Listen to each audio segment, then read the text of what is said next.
Polysaccharides हमने start किए थे। जो सबसे पहला पॉलीसेक्राइड हमने डिस्कस करना था वो था स्टार्च। मैंने कुछ स्ट्रक्चर्स बनाई हैं वाइट बोर्ड पे, आपने इनकी वजह से परेशानी हो ना, मैंने इसलिए पहले बना दी क्योंकि अगर मैं वीडियो के दौरान बनाता तो ये वीडियो बहुत लंबी हो जाती है, फिर आप लोग इरिटेट होते। हमारा जो फर्स्ट पॉलीसेक्राइड है जिसको हमने डिस्कस करना है वो है स्टार्च। ठीक है जी। सबसे पहली बात कि स्टार्च है तो पॉलीसेक्राइड, बट ये not in pure form, pure form में नहीं है जी। आगे चल के बताऊंगा कि ये प्योर फॉर्म में क्यों नहीं है, नॉट इन प्योर फॉर्म। अच्छा,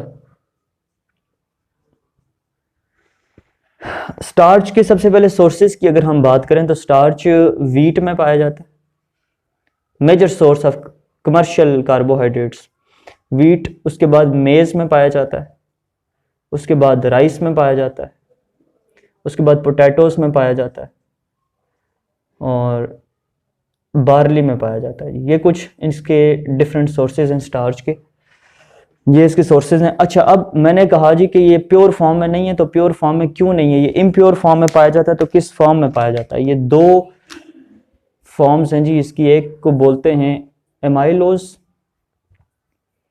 एमाइलोज स्टार्च, और दूसरी को बोलते हैं जी अमाइलोपेक्टिन, अमाइलोपेक्टिन। अब डिफरेंस क्या है इन दोनों में? Amylose and basically starch in दोनों अमाइलोज और अमाइलोपेक्टिन का कॉम्बिनेशन होता है, और मैंने अलग-अलग ऊपर जो है ये अमाइलोज स्टार्च की स्ट्रक्चर बनाई और नीचे अमाइलोपेक्टिन स्टार्च की स्ट्रक्चर बनाई। अच्छा, अब इनमें डिफरेंस क्या है? अमाइलोज स्टार्च जो है ये वाटर, सबसे पहली बात इसके बारे में कि ये वाटर सॉल्युबल है। ठीक है जी, वाटर सॉल्युबल। और उसके बाद अगर देखा जाए तो ओवरऑल 20% तक, 20% ऑफ स्टार्च इस पे कंसिस्ट करती है। मतलब कि जो स्टार्च हमारे पास होती है उसका 20% अमाइलोज स्टार्च होती है। ठीक है, और जब वाटर में इसको, ये वाटर में सॉल्युबल है और आयोडीन के अंदर विद आयोडीन, विद आयोडीन इसका जो कलर होता है वो ब्लू कलर शो करती है। ठीक है जी, ये कुछ इसी तरह अगर हम अमाइलोपेक्टिन को इसके साथ कंपेयर करें तो अमाइलोपेक्टिन जो है सबसे पहली बात कि ये वाटर इनसॉल्युबल है, वाटर इनसॉल्युबल। और दूसरी बात ये जी कि ये ओवरऑल 80% ऑफ स्टार्च इस पे कंसिस्ट करती है, अमाइलोपेक्टिन पे, और ये कोई कलर शो नहीं करती आयोडीन के साथ। ठीक है, बेसिकली जो हमारे पास स्टार्च है वो मिक्सचर है किसका? अमाइलोज और अमाइलोपेक्टिन का। ठीक है, और इनके जो कैरेक्टरिस्टिक्स थे वो मैंने आपको बता दिए। अच्छा, अब जरा समझते हैं इनकी स्ट्रक्चर्स को कि ये स्ट्रक्चर जो मैंने इतनी कॉम्प्लिकेटेड दिखने में लगती हैं, हालांकि हैं नहीं है। ठीक है, ये कैसे बनती हैं? स्टार्च भी बेसिकली है, ये पॉलीमर है, मतलब पॉलीसेक्राइड है, और बहुत सारे मोनोसेक्राइड्स की कॉम्बिनेशन से मिलकर बनती है, और जिन मोनोसेक्राइड्स की कॉम्बिनेशन से मिलकर बनती है उनको बोलते हैं ग्लूकोज। ठीक है जी, ये जो मैंने आपके सामने ये गोल गोल स्ट्रक्चर्स बनाई हुई हैं, ये ग्लूकोज की जो है ना, इसकी आप ये समझ लें साइक्लिक स्ट्रक्चर है ग्लूकोज की। ठीक है जी, ग्लूकोज की साइक्लिक स्ट्रक्चर है जिसमें ये जो है इसका कार्बन नंबर 1 है। ठीक है जी, ये 2, ये 3, ये 4, ये 5, और ये वाला कार्बन इसका 6 नंबर पे है।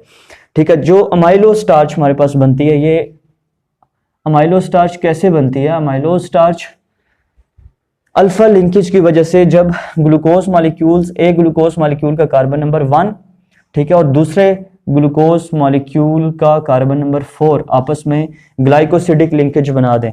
ठीक है, ये देखें, ये एक ग्लूकोज का कार्बन नंबर 1 है और दूसरे ग्लूकोज का, इधर से अगर आप ट्रेवल करें तो ये दूसरे ग्लूकोज का कार्बन नंबर 4 है, तो देखें 1 और 4 की लिंकेज बन रही है। तो इस तरह से जो स्टार्चेज हमारे पास बनती हैं, जो ग्लूकोज की 1, 4 ग्लूकोज मॉलिक्यूल्स आपस में कंबाइन हो, लेकिन कार्बन नंबर 1 और कार्बन नंबर जो 4 हैं ये वो आपस में ग्लाइकोसिडिक लिंकेज बनाएं, तो जो स्टार्च बनेगी उसको हम कहते हैं कि ये अमाइलोज स्टार्च है।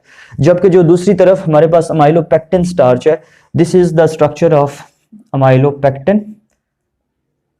बेसिकली हैं ये दोनों पॉलीमर्स हैं, पॉलीसेक्राइड्स हैं। अमाइलोपेक्टिन इसमें बनती है, इसमें दोनों तरह की लिंकेजेस बनती हैं। देखें, ये आपको नजर आ रहा है यहाँ पर, ये C1, ये 1 और 4, C1 और C4 लिंकेजेस बना रहे हैं। कार्बन नंबर, एक ग्लूकोज मॉलिक्यूल का कार्बन नंबर 1 और दूसरे ग्लूकोज मॉलिक्यूल का कार्बन नंबर 4 आपस में कनेक्ट होके अल्फा ग्लाइकोसिडिक लिंकेज बना रहे हैं, कार्बन नंबर 1 और 4। लेकिन इसमें आप देखें ये ग्लूकोज हम एक मॉलिक्यूल का कार्बन नंबर 1 है और जबकि ये दूसरे मॉलिक्यूल का कार्बन 6 है। ठीक है जी, तो इसमें मतलब अमाइलोपेक्टिन में ब्रांच्ड चेन्स आ जाती हैं। ठीक है जी, ग्लूकोज मॉलिक्यूल्स ब्रांचेस के थ्रू आपस में कनेक्ट हुए होते हैं, जिसमें एक चेन जा रही है उसमें से एक ग्लूकोज का कार्बन नंबर 1 किसी दूसरे चेन के कार्बन नंबर 6 के साथ अटैचमेंट बनाता है, तो उसको हम कहते हैं कि C1C6 ग्लाइकोसिडिक लिंकेज बनी। ठीक है, जो अमाइलोपेक्टिन होते हैं ये आप लिख लें, बल्कि लिख भी लेता हूं मैं। अमाइलोपेक्टिन जो है ये ब्रांच्ड होते हैं। ठीक है जी, ये ब्रांच्ड चेन पॉलीसेकेराइड्स हैं, जबकि हमारे पास जो अमाइलोज स्टार्चेज हैं ये स्ट्रेट चेन है जी।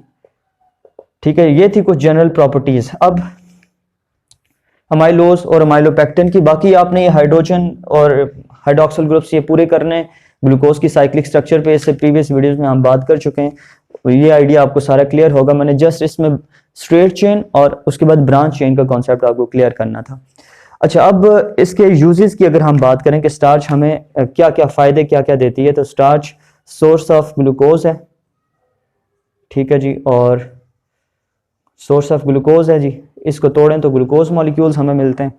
इससे इथाइल अल्कोहल भी, एथानॉल भी बनाते हैं। एथानॉल प्रोडक्शन में यूज की जाती है जी। एथानॉल प्रोडक्शन के अलावा ये लॉन्ड्रीज में यूज की जाती है वॉशिंग पर्पसेस के लिए। और सबसे आखिरी पॉइंट जो है वो पेपर इंडस्ट्री में यूज की जाती है for coating and sizing of paper industry में। ये इसके कुछ यूजेस थे। आई होप कि आपको स्टार्चेस से रिलेटेड जो कॉन्सेप्ट्स हैं वो क्लियर हो चुके होंगे। Wish you all the best. मिलते हैं इससे बाद के जो पॉलीसेकेराइड्स हैं उनके साथ। आप अपना बहुत ख्याल रखें। Thank you so much. Allah हाफिज़।